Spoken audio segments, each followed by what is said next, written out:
All right, moving on to sort of piggyback off of our last tutorial, we're going to talk about parameters within functions. So we learned that how to define a function and call it and return a value from the function. So what we're going to do now is pass an argument to a function so that we can perform a certain manipulation on that argument, or parameter as it's called here.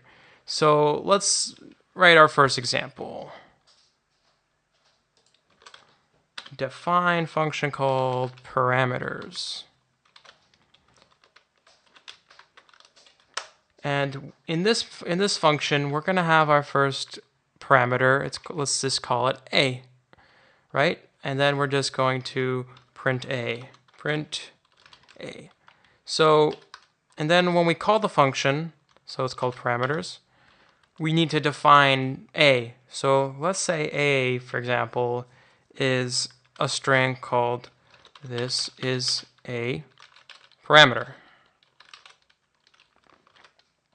As you can see, this string was passed into the function and manipulated somehow, and in this case, it was manipulated through print. Alright, so we can also pass more than one argument, and let's make a new function now. Let's just erase this. Define it as add, for example, and we're going to have two functions called a and b. Excuse me, two parameters inside the function called a and b. A little tongue-tied today. So let's do c equals a plus b. And then we're going to return c. And so when we want to, so this time let's do the right way, the proper way, and say we have a result variable, result equals add.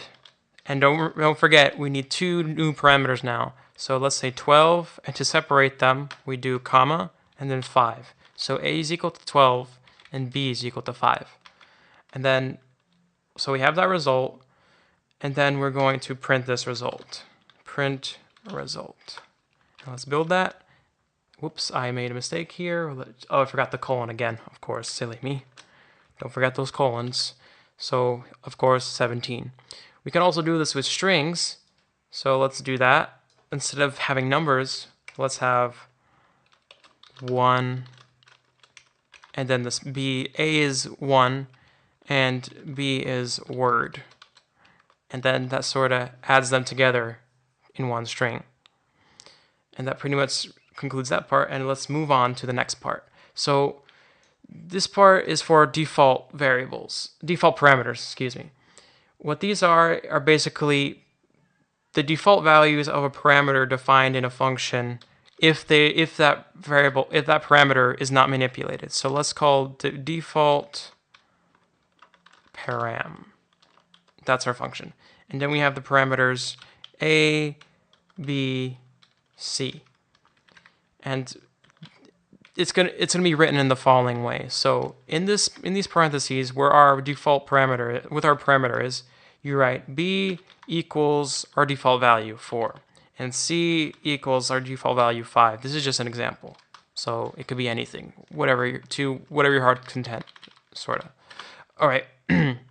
So keep in mind that parameters with default values should be put last. So as you can see here, a, we wouldn't have like b before a, and so on, stuff like that. So here we go. So we have our default values defined. So let's continue. And then we're going to have return a plus b plus c. That's xc. All right. So let's see. Let's store that to a result again, and then we're going to do default param. And let's say a is equal to 3.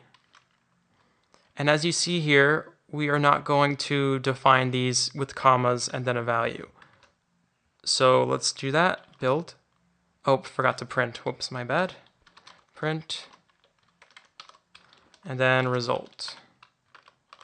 As you can see, it added 3 plus 4 plus 5, which is 12. So the default parameters were passed into the function and which is printed out. And so keep in mind here, as you can see, functions in Python pass by value. So, and we'll also talk later about passing by reference, which is more complicated, but will be done later. But in general, functions pass by default by value. So literally we took 4 and we passed it. All right, moving on, let's talk about scope. Scope is like the range of use of a parameter inside a function. So within a function, the scope of a parameter is within the function itself. So for example, let's have a new function here called scope. So scope call with a parameter a, and let's say a equals a plus 1. This is just some examples, so don't worry about specifics. So print, we're going to print a, lowercase a, and then return a. So scope, then we're going to call scope, and then a is going to be equal to 5. As you can see, it did everything for us. Now, if we wanted to call a, we wouldn't be able to call a outside this because a is only defined inside the function. So let's say if we tried to print a, why is my caps lock on? A. As you can see, it gives us an error. A is not defined. So remember, in parameters in the function are only within the scope of the function. And now moving on, speaking of scope, actually, we have something we can use nested functions, like we had nested loops before, like a loop within a loop. We also have functions within functions. And the scope of these functions, of nested functions, are only within the function that's outside. So let's define a new function called outer, with the parameter a again, colon, and then inside that function, we're going to define another function called nested, and it's going to have its own parameter b, and then we're going to define it as return b equals a. And then to keep in line with the indentation, we have the actual code in the first outer function. So a is going to call nested and return value with the parameter a, and then it's going to return a. Now this looks kind of confusing, but basically the thing to see here is just nested can only be used within outer, and an outer utilizes nested as a part of its code. So let's do this. Let's print this out. So print outer with number, I don't know, 4, let's say. Print, and I forgot something. Hold on a sec. I forgot the semicolon. So here we have to use, with nested loops, you're going to have to use semicolons. So let's make that more clean.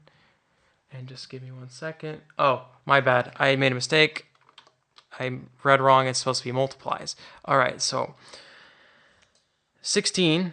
So as you can see, 4 times 4 is 16. So as you can see here, outer used the function nested, which took the argument for a, and it was 4, which b was also 4. So as you can see, it did everything as it should have done. All right. So the whole concept of nested functions can be used for aggregating more functions as a result and get with another function as well. So this might be a little complicated. So let me just, yeah, let's do it now. Let's just get it over with. So let's say we have a function called f, and with a parameter a, and then we're going to have inside that function called g, and then it's going to have, so kind of a similar situation as before. Okay, so what we're going to do now, we're going to define both parameters in the following way. So let's first make our function again, return a times b. So don't forget your semicolon if you're using a function within a function. So actually here, there might be an error, but hold on, we'll see in a sec. Return g. All right, so let's actually remove that. Maybe that was a typo. So we're going to print now. So we're going to call the function, the main function, the outer function, and then we're going to have two arguments in parentheses. So two parentheses, groups of parentheses after the other. So first argument A is 5, and the second one is 2. So let's build this. As you can see, we got 10. So we actually made the second argument, in the nested function, we defined it, excuse me. So we defined it, and that's done in the following way. So we have the first function, the outer function, and then the nested function can be defined like this. And you could also do this again in aggregation. So let's add another function here inside f. So we're going to, inside a g actually, excuse me, we're going to have define, so we're having a loop within a loop within a loop. So it's kind of like loopception right here. So h, c, and then we're going to have just a semicolon. And then we're going to have, after that, we're going to have return A times B times C. And as you can see here, we have that. So we're going to then, after that, we're going to return H.